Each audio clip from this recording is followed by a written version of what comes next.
तो hello friends, आप कैसे हैं? आई होप कि आप अच्छे होंगे। तो आज हम फिर से इस वीडियो में झारखंड बोर्ड परीक्षा 2025 18 फरवरी को होने वाला है हिंदी का पेपर, उससे उसका महत्वपूर्ण सब्जेक्टिव क्वेश्चन लेकर के आए हैं। तो एकदम ध्यान से देखिए, आप एकदम ध्यान से, एकदम लड़ेगा ही लड़ेगा, ठीक है। तो देखिए ये सारे जो है वो 3 नंबर के प्रश्न है, तो इसे ध्यान से आप देखिए, ठीक है। तो पहला नंबर क्या है हमारा, देखिए कैप्टन चश्मे वाला के साथ कैसा व्यवहार किया जाना अपेक्षित था, ठीक है। तो जो कैप्टन चश्मा वाला था उसके साथ कैसा व्यवहार किया जाना चाहिए था, अच्छा था, ठीक है, क्योंकि सब लोग उसका बुराई करते था। और वो क्या करता था कि जो कैप्टन था वो नेताजी का चश्मा बदलता था, और इसलिए सब लोग उसे पागल कहते थे। तो देखिए उसके साथ कैसा व्यवहार करना चाहिए था। तो देखिए उत्तर में क्या है कि कैप्टन चश्मे वाला के साथ सहानुभूतिपूर्ण सहयोगपूर्ण व्यवहार किया जाना चाहिए था। वह एक अपंग व्यक्ति था। अपंग का मतलब होता है लंगड़ा, ठीक है। फिर फिर भी किसी से कुछ मांगता नहीं, बल्कि नेताजी के सम्मान की रक्षा में अपना योगदान कर रहा था। लोगों का उसकी उपेक्षा करना निंदनीय थी। वह समाज के सम्मान पाने का पूरा हकदार रखता था, ठीक है। तो वह जो था, तो जो कैप्टन था उसके लोग सब मजाक उड़ाते थे, इसलिए उसको क्या था कि उसको एकदम रिस्पेक्ट करना चाहिए था, और वह समाज में सम्मान पाने का उसके पास अधिकार था। अब आगे चलिए, 32 नंबर प्रश्न क्या कहता है कि फादर बुल्के, ठीक है, फादर बुल्के के व्यक्तित्व पर संक्षिप्त में प्रकाश डालिए। तो फादर बुल्के के जीवन के बारे में यहाँ पे हम लोग को बताना है। तो देखिए जो फादर कामिल बुल्के का सुंदर लंबा भव्य शरीर और सुशील चेहरा उनके व्यक्तित्व को प्रभावशाली बनाता था।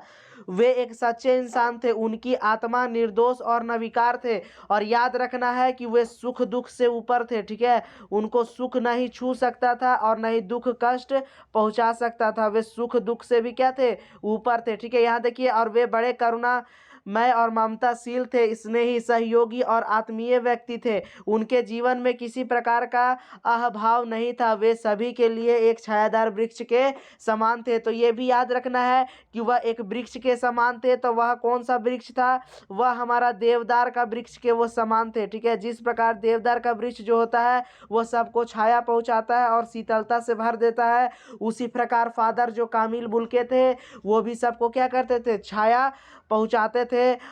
अब आगे देखिए 33 नंबर जो हमारा सब्जेक्टिव क्वेश्चन है, यहाँ देखिए बोलता है कि बाल गोविंद भगत का रेखिका चित्र प्रस्तुत करें, यानी बाल गोविंद भगत कैसे दिखते थे, वेशभूषा उनका बताना है, ठीक है। तो बाल गोविंद भगत क्या थे, गृहस्थ होते हुए भी एक सन्यासी के तरह रहते थे।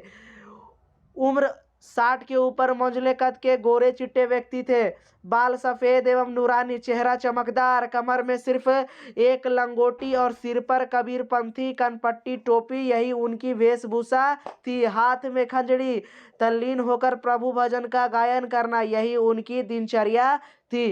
तो जो बाल गोविंद भगत थे उनका रेखिका चित्र कैसा था, वो गृहस्थी होकर भी सन्यासी के जैसे जीते थे, और उनका क्या था, 60 वर्ष से ऊपर उनका उम्र था, और मंझले कद के गोरे चिट्टे एकदम व्यक्ति थे, ठीक है। और क्या था, उनका बाल तो था सफेद और नूरानी था, चेहरा एकदम चमकदार था, और कमर पे क्या रहता था, एक लंगोटी बनी रहती थी, और सिर पर कबीर पंथी के जैसा एक टोपी था।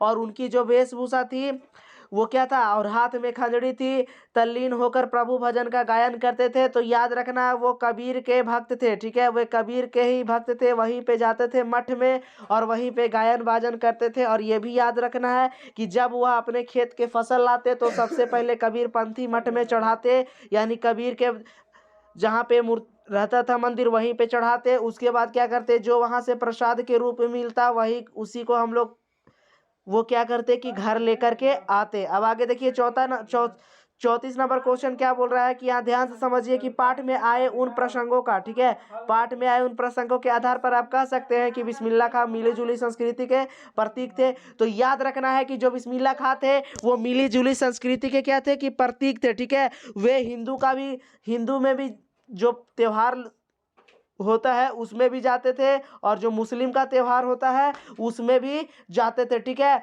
वो हिंदू मुस्लिम से परे थे, यानी कि वो जाति पाति को नहीं देखते थे, ठीक है। तो देखिए बिस्मिल्लाह खां हिंदू मुस्लिम की एकता के प्यार थे, वो दोनों का एकता के बारे में सोचते थे, वे मिली जुली संस्कृति के प्रतीक थे, ठीक है। वे काशी के संकट मोचन में हनुमान जयंती के अवसर पर आयोजित संगीत सभा में अवश्य सम्मिलित होते। अब आगे देखिए क्या है, और उसके बाद क्या था कि बालाजी के मंदिर के नौबत खाने में शहनाई का रियाज नियमित रूप से करते थे, ठीक है। और वे जीवन भर काशी विश्वनाथ, देखिए क्या लिखा हुआ, विश्वनाथ मंदिर में शहनाई बजाते। इसी प्रकार मुहर्रम के अवसर पर 8वीं तिथि को शहनाई खड़े होकर बजाते थे, और वे दोनों में कोई अंतर नहीं करते थे, यानी जो हिंदू और मुस्लिम होता है उसमें वह कोई अंतर नहीं करते थे, ठीक है। वह कोई अंतर नहीं करते थे हिंदू और मुस्लिम में, ठीक है। तो अब आगे नंबर क्वेश्चन देखिए कि 35 नंबर क्या है कि गोपियों के अनुसार राजा का क्या धर्म होना चाहिए, ठीक है।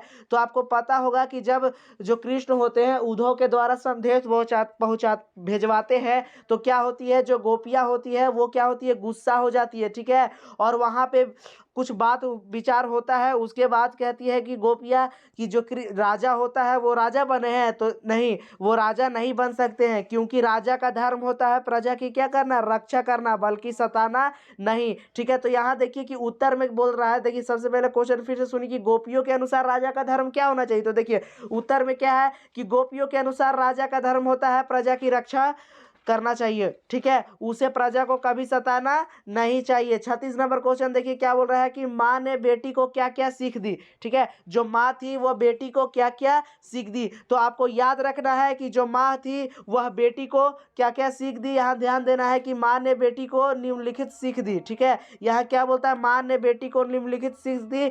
और सबसे पहले आपको याद रखना है कि किस कविता का है, तो कन्यादान, ठीक है। यह कन्यादान से लिया गया है, यह कन्यादान कविता है, उससे क्या किया गया है, यह लिया गया है, ठीक है। कन्यादान कविता से यह लिया गया। तो उसमें क्या था कि उसमें बताया गया है हम लोग को कि जो माँ होती है जब बेटी घर छोड़ के जाती है तो उसे कुछ सलाह देती है, तो वह सलाह क्या देती है, शादी होके जब जाती है तब, ठीक है। तो कहता है, माँ कहती है कि कभी अपने रूप सौंदर्य पर घमंड मत करना, गर्व मत करना, यानी घमंड मत करना, ठीक है।